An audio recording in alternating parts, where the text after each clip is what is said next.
공무원은 예나 지금이나 사람들에게 가장 인기 있는 직업입니다. 나라가 망하지 않는 이상 월급이 떼일 일이 없고요. 출퇴근 시간이 확실하기 때문에 이 워라밸을 중요시하는 요즘 현대인들에게 가장 각광받는 직업입니다. 공직에 대한 이런 로망은 과거에도 존재했습니다. 과거 조선시대의 과거라는 시험이 있었죠. 이 공무원 시험이었습니다. 이 과거에서 만약 장원, 그러니까 즉 1등이라도 하는 날에는 온 마을이 잔치가 벌어지고 몇 날 며칠을 그렇게 떠들썩하게 됐다고 합니다. 뭐 요즘도 마찬가지죠. 지금도 지방에 내려가면 뭐 누구네 집 아들, 누구네 집 딸이 공무원 시험 합격했다라고 하면 플랜카드를 걸고 난리가 납니다. 그런데요, 최근 많은 공무원들이 공직에서 떠나고 있다고 합니다. 그 이유는 다름 아니라 이 사기업에 비해서 너무나도 낮은 처우 때문입니다. 여러분들도 아시다시피 최근 몇 년 동안 우리나라 최저임금은 정말로 가파르게 상승을 했습니다. 그리고 또 뭐 물가 상승률은 말할 것도 없죠. 그런데 공무원들의 월급 인상폭은 최저임금 인상폭을 따라가지 못합니다. 물가 상승률도 마찬가지고요. 최근 통계를 보니 이 9급 초임, 그러니까 9급 1호봉의 이게 공무원의 월 평균 급여가 최저임금보다 조금 더 높다고 하는 통계를 보았습니다. 여러분 군대도 마찬가지입니다. 군대에서도 가장 말단에 있는 하사 혹은 소위의 이 월급도 이제 병장 월급에 거의 따라잡혔다고 하더라고요. 제가 장교로 군복무를 할 때도요, 월급이 그다지 많은 편은 아니었습니다. 뭐 아시겠죠, 사모님? 많은 편이 아니었습니다. 그런데 상대적으로 병사들 월급보다는 좀 많았거든요. 그러니까 이게 적다라는 느낌이 거의 없었습니다. 그런데 요즘에는 간부 월급은 그대로인데 병사 월급이 200만 원이 넘어요. 병장 월급이. 그러니까 이게 정상이 아니라는 거죠. 누가 군 생활을 할 맛이 나겠습니까? 그렇다고 뭐 일의 강도가 낮은가? 이 수직적인 직장 문화라든지 잦은 야근, 또 민원 이런 것들이 이 젊은이들이 공직에서 떠나게 만드는 가장 큰 요인이라고 합니다. 아마 이 자리에 계신 분들 중에도 뭐 가족 중에 공무원이 있거나 혹은 공무원을 지향하는 분들이 지금은 없지만 계신 걸로 알고 제가 원고를 작성을 했는데 네. 저희 집에도 마찬가지입니다. 다들 공무원들이 다 힘들어합니다. 돈도 돈이지만 이 사명감을 떨어뜨리게 만드는 이 비상식적인 일들이 하루가 멀다 하고 일어납니다. 내년에 뭐 연봉을 뭐 3% 인상한다라고 하는데 그것만으로 이 꺾여버린 사기가 다시 돌아오겠습니까? 아무리 뭐 공직이 사명감이고 뭐 자부심으로 일하는 곳이라고 하지만 그 노력에 대한 정당한 보상, 대가를 받지 못하면 이 사기가 꺾일 수밖에 없는 겁니다.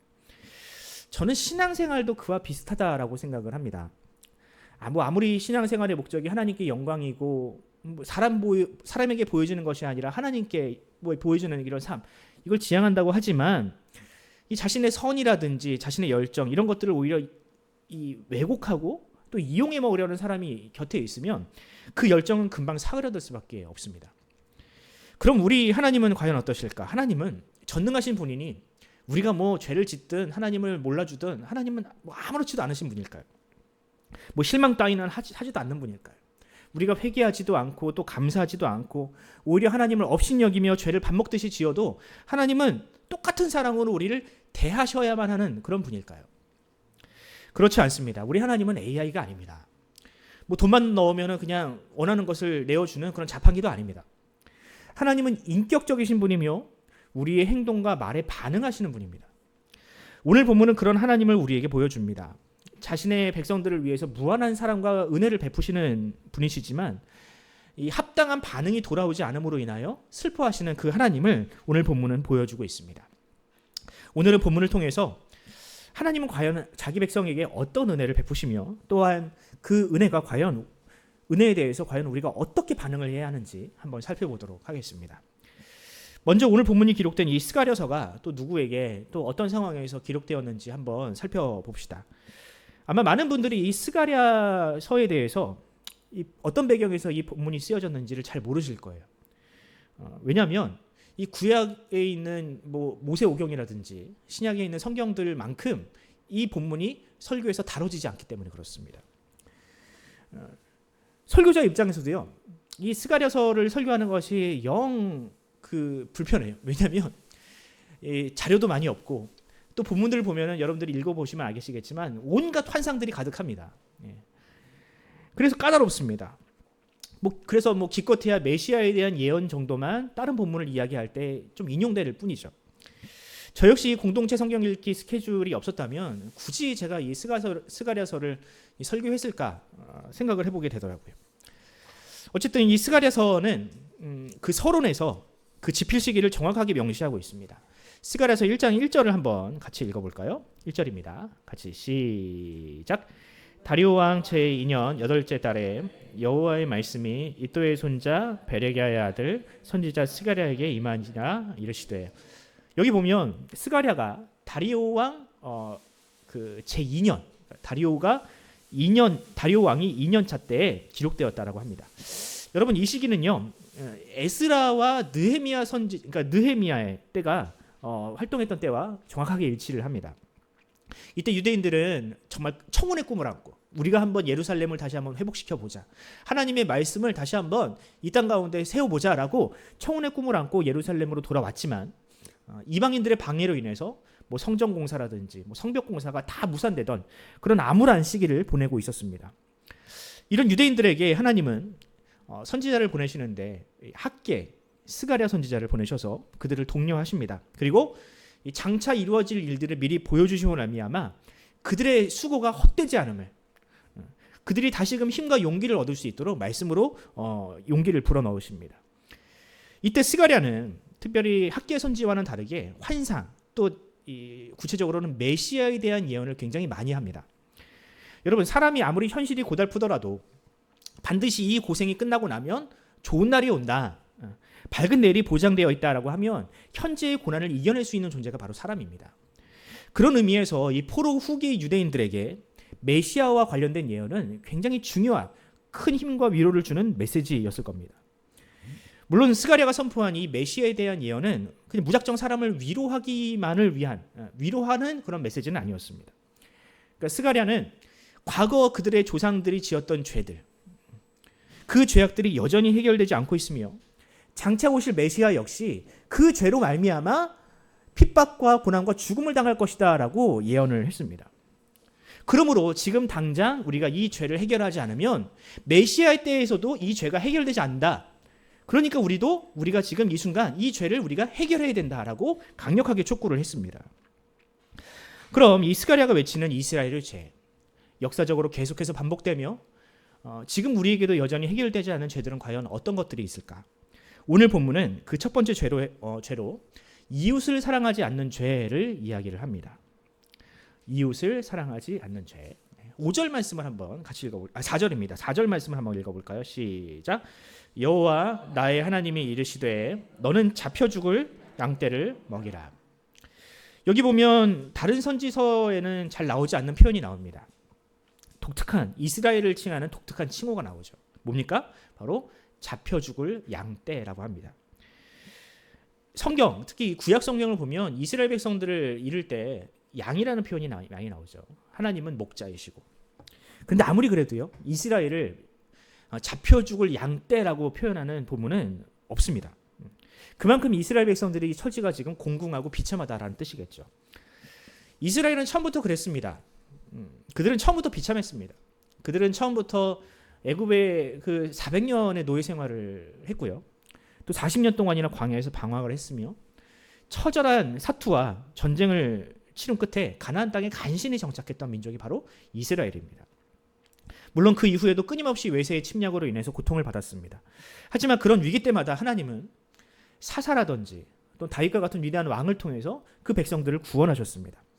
그런 의미에서 이 본문 4절에 나오는 이 너라는 너는 잡혀야 했어요. 너는 이스라엘 백성들을 지키고 또 그들을 바른 길로 인도해야 하는 지도자들을 의미할 것입니다.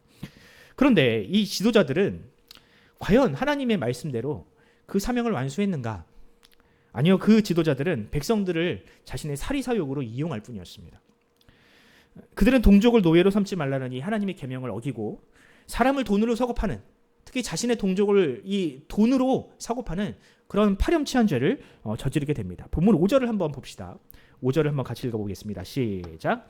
사들인 자들은 그들을 잡아도 죄가 없다 하고 판 자들은 말하기를 내가 부요하게 되었은즉 여호와께 찬송하리라 하고 그들의 목자들은 그들을 불쌍히 여기지 아니하는도다. 아멘.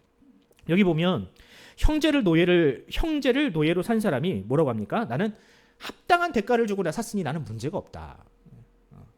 나는 돈을 지불하지 않았느냐. 이게 뭐가 문제냐. 반대로 노예로 판 사람은 뭐라고 합니까? 내가 잘 먹고 잘 사는 것은 하나님의 은혜가 아니면 무엇이겠느냐. 내가 돈을 많이 벌었는데 이게 하나님이 허락하지 않으면 과연 있을 수 있겠느냐라고 자신을 합리화했다는 거죠. 여러분, 이것이 바로 과거 북이스라엘과 남유다가 하나님께 심판을 받은 이유입니다. 형제의 피가 묻은 이 불의한 재물을 가지고 그것을 가지고 하나님의 은혜로 포장을 했으니 이 자신은 물론 타인까지도 하나님을 오해하게 만들었으니 그들의 죄가 어찌 가볍다 할 수 있겠습니까? 사실은 정욕이라든지 물질을 신으로 삼고 있으면서도 입으로는 하나님을 외치면서 하나님을 찬양하니 하나님이 과연 그 찬양을 받으시겠냐라는 거죠. 이것이 바로 이스라엘의 죄이자 이 땅의 모든 죄인들이 답습하는 죄입니다.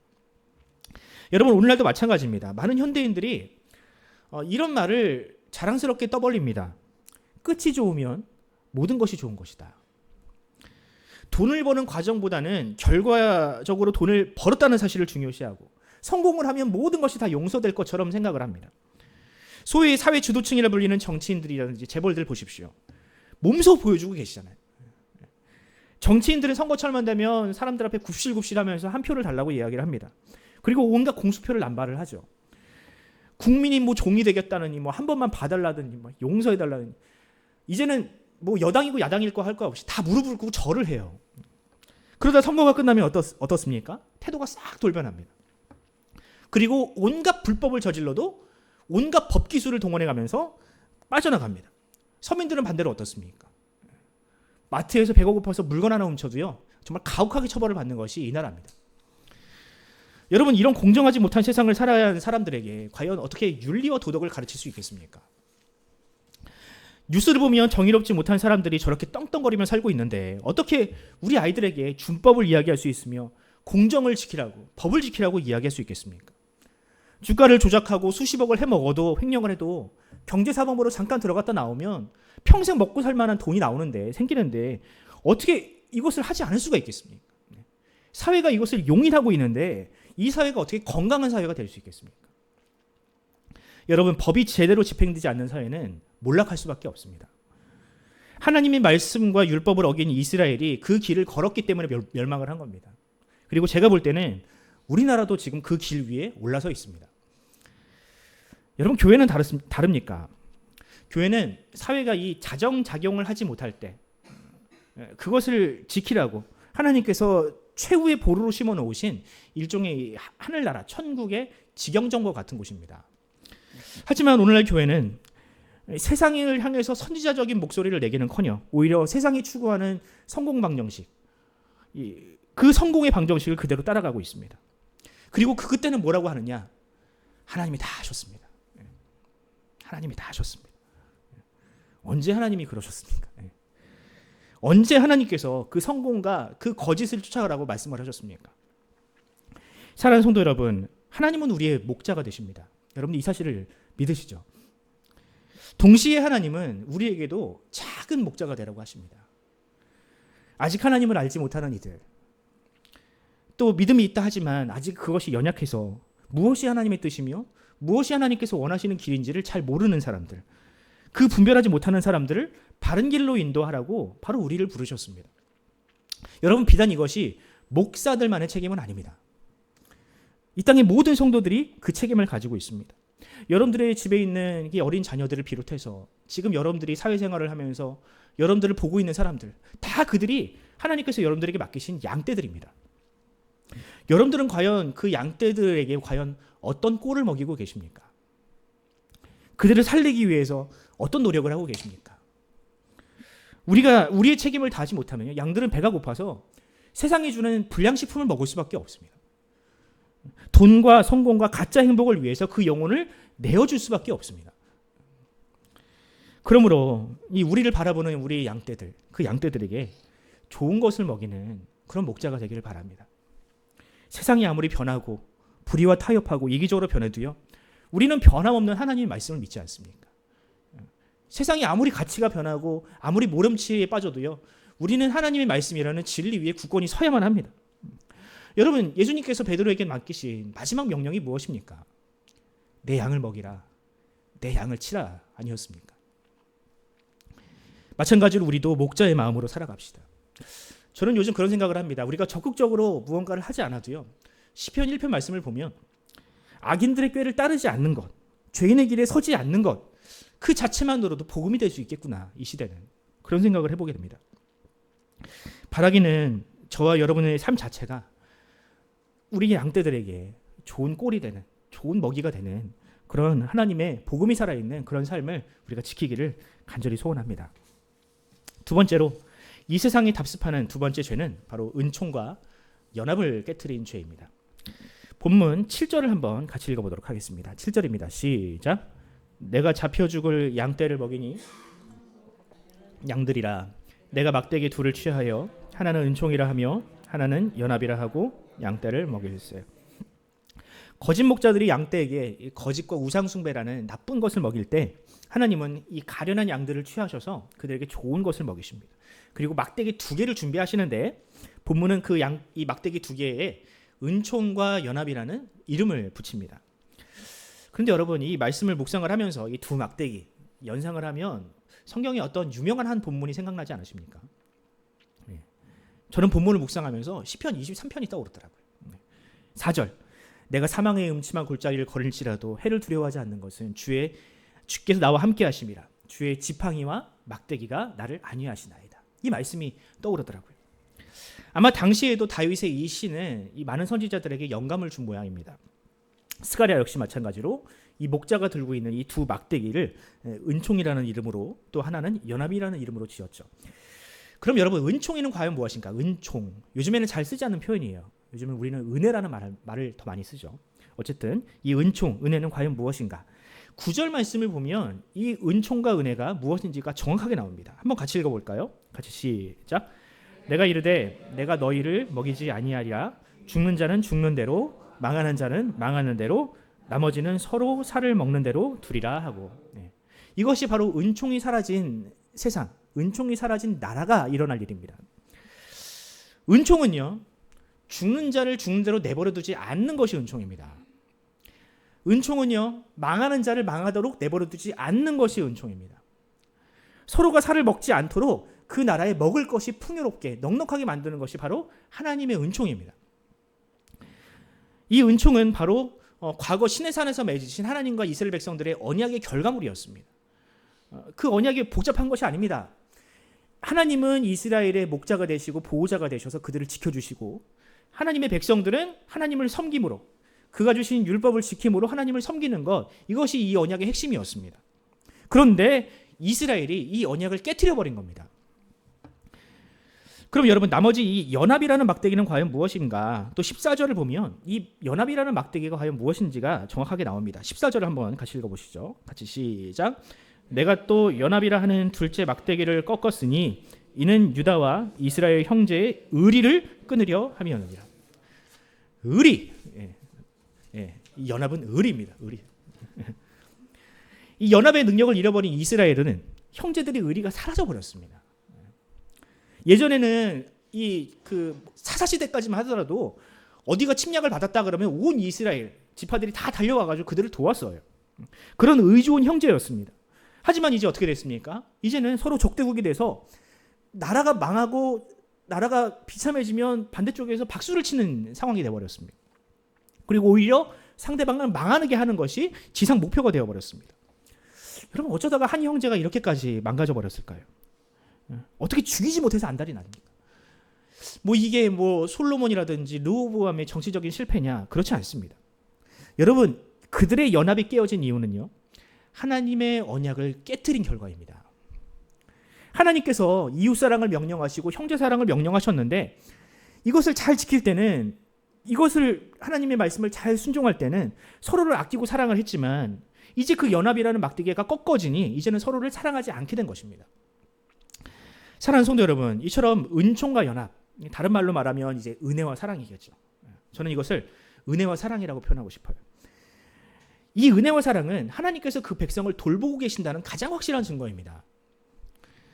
하나님께서 돌보시는 백성은요, 죽을 것 같은 사람을 결코로 내버려 두지 않습니다. 망해야 하는데 그 사람을 망하게 두지 않는다는 거예요. 아무리 어렵고 힘들어도 타인을 향한 사랑을 절대로 거두지 않습니다. 이것이 바로 하나님의 은총, 은혜와 사랑을 간직하고 있는 바로 그 증거입니다. 하지만 오늘날 우리가 살고 있는 나라는 과연 어떤가? 과연 이 나라가 과연 그런 하나님의 은혜 아래 있다라고 여러분 자신 있게 말할 수 있겠습니까? 아니죠. 절대 아닙니다. 최근 일어나고 있는 여러 가지 문제들, 특히 이 의료 대란이라든지 또 서로를 죽이지 못해 안달이 난 이 정치 상황을 보면 이 은총과 연합이라는 이 막대기가 정말 꺾어져 버린 것 같습니다.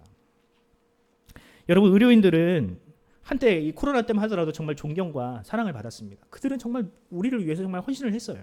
하지만 지금은 어떻습니까? 의료인들이 죽을 자를 돌보지는 않습니다. 죽을 자를 내버려둬요. 국민들도 이제 누군가의 죽음에 이제 무덤덤해져 버린 것 같아요. 더 이상 슬퍼하지 않습니다. 응급실행병인을 도는 일들이 이제 일상이 되어 버렸습니다. 여러분, 이 문제에 가장 큰 책임이 있는 지도자 역시 이 문제를 더 이상 거론도 하지 않습니다. 여러분, 이런 사회가 어떻게 하나님의 은혜 아래 있다라고 말할 수 있겠습니까? 9절 말씀처럼 죽는 자가 그냥 죽는 대로 내버려 두는 사회, 의리와 신의가 깨어져 오로지 그냥 상대를 죽이는 데만 혈안이 되어 있는 이런 사회가 어찌 정상적인 사회를 할 수 있겠습니까? 여러분, 어쩌다가 이 모양 이 꼴이 되었을까요? 많은 분들이 그런 이야기를 합니다. 투표를 잘못해서 그런 거라. 아니요, 근데 그것은요 현상이나 증상에 불과합니다. 본질이 아닙니다. 본질은 우리가 하나님의 은혜를 잃어버렸기 때문입니다. 우리가 하나님의 말씀을, 그 언약을 깨트려 버렸기 때문입니다. 하나님께서 먼저 그 은혜를 거두신 것이 아니라 우리가 먼저 하나님의 말씀을 떠났기 때문입니다. 여러분, 돌이켜서 한번 생각해 봅시다. 과연 이 땅이, 이 나라가, 성도들이, 교회가 좋았던 때가 언제입니까? 하나님의 말씀에 죽고 못 살 때였습니다. 내 기도가 나의 가족, 또 우리 교회를 넘어서 이웃과 열방을 향할 때였습니다. 그 우선순위가 지켜질 때 정말로 좋았거든요. 교회뿐 아니라 이 나라도 복을 받았습니다. 하지만 어느새 교회가 이 세상의 지혜를 쫓아가기 시작을 하니 그것이 완전히 다 무너지기 시작을 했습니다. 여러분, 이제 어떻게 해야 되겠습니까? 어떻게 하면 예전처럼 타인의 생명을 귀하게 생각을 하고 교회가 교회다워지고 이 사회가 정상화될 수 있을까요? 지도자 한 명 바뀌면 되겠습니까? 아닙니다. 하나님께서 주시는 이 은총과 연합이라는 막대기가 돌아오지 않으면 이 문제는 사람의 힘으로 해결할 수 있는 것이 아닙니다. 그리고 그 막대기가 돌아오려면 먼저 하나님의 백성들이 하나님 앞에 회개하고 결단하는 수밖에 없습니다. 누군가 먼저 자존심을 내려놓고 이 증오의 사슬을 끊어내야 합니다. 손해를 먼저 보고 희생을 하지 않으면 이 막대기가 회복될 일이 없습니다. 물론 쉽지 않은 일이죠. 누군가는 불가능하다라고 이야기할 수 있습니다. 하지만 여러분, 하나님의 나라는요, 불가능이 없는 나라입니다. 하나님은 불가능이 없으신 분이라고 우리는 믿지 않습니다. 마찬가지로 지금 이 순간이 그 불가능을 가능으로 바꿀 수 있는 가장 좋은 기회가 아닐까라고 생각을 합니다. 바라기는 우리 믿는 자들의 이 작은 실천과 작은 희생으로 말미암아 이 사회가 좀 정상으로 좀 바뀌었으면 좋겠습니다. 주께서 꺾어버리신 그 막대기가 바로 저와 여러분들을 통해서 회복되는 그 역사가 일어나기를 간절히 소원합니다. 세 번째로 이 세상에 답습하는 죄는 은혜를 멸시하는 죄입니다. 은혜를 멸시하는 죄. 12절 말씀을 한번 같이 읽어보도록 하겠습니다. 12절입니다. 시작. 내가 그들에게 이르되 그렇지 아니하거든 그만두라. 그들이 곧 은 30개를 달아서 내 품삯을 삼은지라. 아멘. 하나님은 잡혀 죽을 양떼를 건져내셔서 그들에게 좋은 것을 주시고 그들을 살려내셨습니다. 하지만 이스라엘 백성들은 그 하나님의 은혜를 어떻게 해요? 하찮게 여겼습니다. 그들은 오히려 하나님이 아닌 다른 우상들에게 하나님께 돌려야 할 영광을 돌렸고요. 하나님의 은혜는 당연한 것, 당연히 내가 누려야 하는 것으로 여겼습니다. 본문을 보면 이 이스라엘 백성들이 하나님의 은혜에 대해서 어떤 식으로 생각을 하는지가 잘 보여주는데, 하나님께서 답답하니까 이제 비유적으로 그런 말씀을 하세요. 야, 내가 이제 목자 노릇을 했으니 이제 그만둘래. 그동안 내가 일했던 거 다시 정산해줘. 이야기를 하세요. 그때 이스라엘이 이 목자 대신 하나님께 얼마를 달아드렸다고 해요? 은 30개를 달아드렸다고 합니다. 당시 이 은 30개가 어떤 값어치였느냐? 은 30은 노예 한 명의 품삯이자 소 한 마리 값이었다고 합니다. 출애굽기 21장 32절을 보면 이런 말씀이 있습니다. 제가 읽어드립니다. 소가 만일 남종이나 여종을 받으면 소 임자가 은 30세겔을 그의 상전에게 줄 것이요 소는 돌로 쳐서 죽일지니라. 뭐라 그래요? 종이 다쳤어요. 얼마 주면 돼요? 은 30개 주면 되는 거예요. 소는 죽여요. 은 30개로 퉁치는 겁니다. 노예 한 명의 몸값이나 소 한 마리의 몸값이 소 한 마리의 어떤 값이 은 30이었다는 겁니다. 그런데 하나님께 지금 은 30을 달아드리고 있는 겁니다. 여러분 이게 무슨 말이냐? 하나님은 그저 우리에게 노예 한 명 정도의 값어치밖에 안 돼요. 그 정도 존재감밖에 안 되는 분이세요. 착각하지 마시라는 겁니다.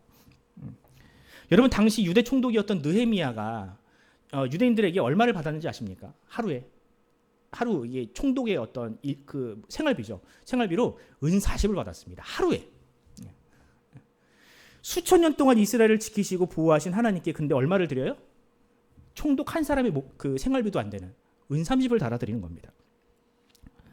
여러분 이게 얼마나 만극한 일입니까?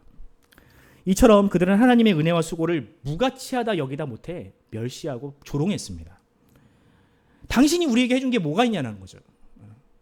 당신의 도움은 하나 쓸데가 없었다는 겁니다. 조롱하고 비아냥거렸습니다. 하나님은 이런 모욕적인 취급을 다음과 같이 대응하십니다. 13절을 제가 읽어드립니다. 여호와께서 내게 이르시되 그들이 나를 헤아린 바 그 삭슬 토기장이에게 던지라 하시기로 내가 곧 그 은 30개를 여호와의 전에서 토기장이에게 던지고. 많은 분들이 이것을 이제 그냥 가룟 유다와만 연결시키는데 본문의 맥락은 그겁니다. 너희가 나한테 은 30을 줬다고? 공동 번역에서는 이것을 이제 여기 헤아린 바 삭시라고 한 것을 공동 번역에서는요 후한값이라고 이야기를 합니다. 후한값. 그러니까 하나님은 아이고 그렇게 많이 주셨어요. 아우 좀 더 안 주셔도 되는데 아주 대단히 많이 주셨네. 아주 감사합니다라고 반응을 하는 겁니다. 그런데 여러분 제가 이 설교 소두에 말씀드렸죠. 이스라엘의 죄는 이 모든 죄인들에게 계속해서 반복되는 죄라고. 이 스가랴의 비유에서 이 예언처럼 말씀하신 이 일이 예수 그리스도에게로 정확하게 현실이 됩니다. 하나님은 여전히 그 백성들을 포기하지 않으시고 사랑하셔서 그의 아들 독생자를 보내십니다. 그래서 이 예수를 통해서 앞서 말씀드렸던 이 죽은 자도 죽도록 내버려 두지 않으시거든요. 예수님은. 죽은 자도 살려내시고 병든 자도 고쳐내시고 그렇게 헌신적으로 사랑하시는 분이 바로 우리 예수님이셨습니다. 근데 돌아오는 게 뭡니까? 배신과 죽음뿐이었습니다. 가장 사랑하는 제자, 수천 명, 수만 명 중에서 고르고 고른 제자, 그 제자가 예수님을 팔아넘깁니다.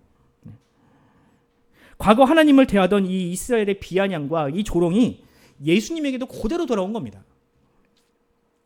그럼 가룟 유다가 이 예수님을 배신하고 제자들에게 받은 값, 여러분들 다 기억하시잖아요. 얼마입니까? 은 30입니다. 자신을 그토록 사랑했던 예수, 자신의 발까지 씻어줘 주셨던 그 스승을 노예 한 명의 몹값으로 팔아넘긴 겁니다.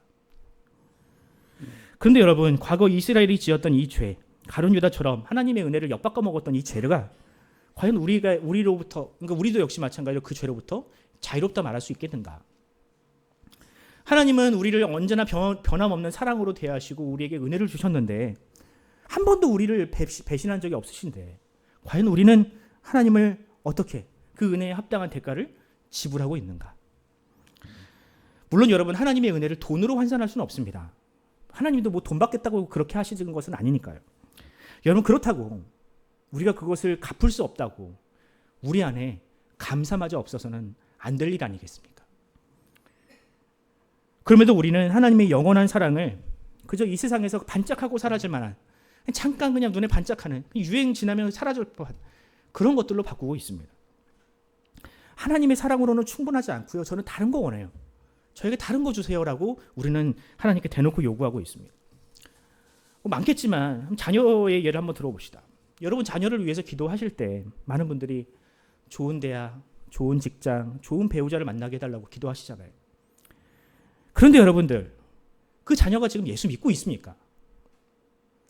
좋은 직장에 좋은 직장, 좋은 배우자를 만나게 해달라고 기도하기 이전에 우리 자녀가 먼저 하나님을 온전히 믿고 있는지를 우리가 먼저 생각해 보길 바랍니다. 내 자식에게 아직 아무런 신앙도 없는데 그 자녀를 위해서 그런 성공이라든지 부귀영화를 위해서 기도하는 거, 그거 오히려 독이 됩니다. 하나님께서 그걸 기뻐하시겠습니까? 하나님은 자기 자신을 주실 준비가 되었는데 나를 준다고 생각하고 준비하고 계시는데 하나님 말고요, 하나님은 그저 우리에게 노예 한 사람밖에 안 돼요. 우리에게 다른 거 주세요라고 기도하고 있지는 않습니까? 그러므로 우리는 늘 깨어서 기도해야 합니다. 우리 자신도 모르게 솟구쳐 올라오는 우리의 정욕과 우리의 욕심과 우리의 자랑을 늘 경계해야 합니다. 우리가 하나님의 은혜를 잃어버리고 감사하는 일을 멈추면 우리 안에 또 다른 이 욕망이 솟구쳐 올라서 하나님이 아닌 그것이 우리의 머리 꼭대기 위로 올라오는 것은 정말 순식간에 일어나는 일입니다. 우리가 그 은혜로부터 떨어지지 않으려면, 멀어지지 않으려면 날마다 말씀과 기도의 자리를 벗어나지 않는 것밖에 없습니다. 저도 이거 말고 다른 게 있나 여러 가지 머리를 굴려봤는데 성경에 그거 말고는 다른 걸 이야기하지 않더라고요.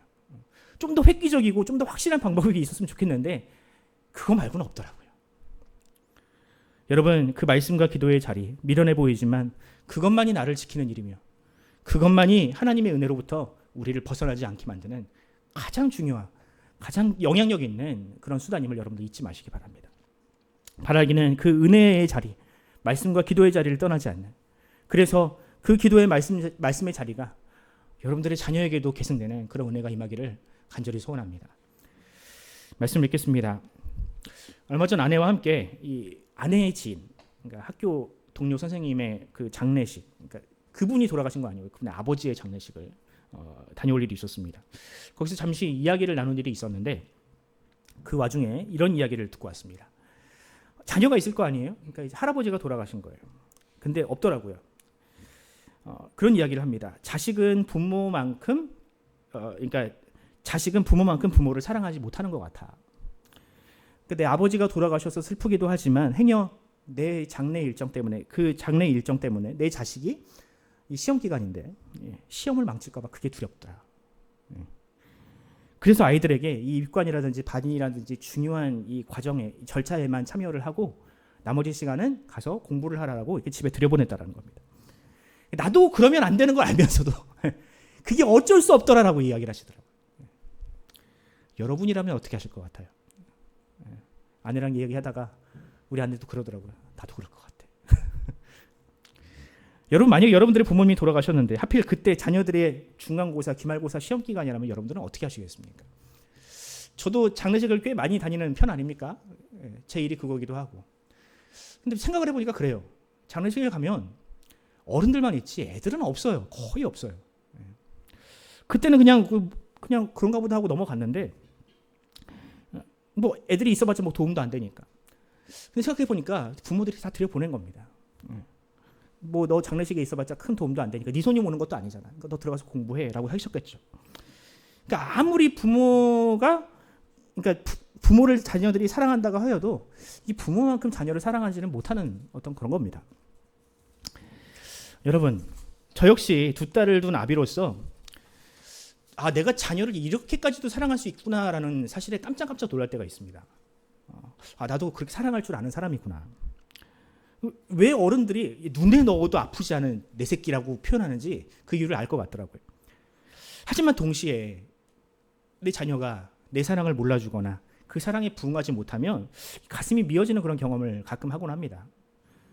물론 그렇다고 우리 애들이 뭐 이렇게 나쁜 애들은 아니에요. 아직 덜 컸어요. 앞으로 다 하겠죠. 예. 근데 얼마 전에 그 인터넷을 하다가 어떤 하나 어머니가 남긴 글을 봤습니다.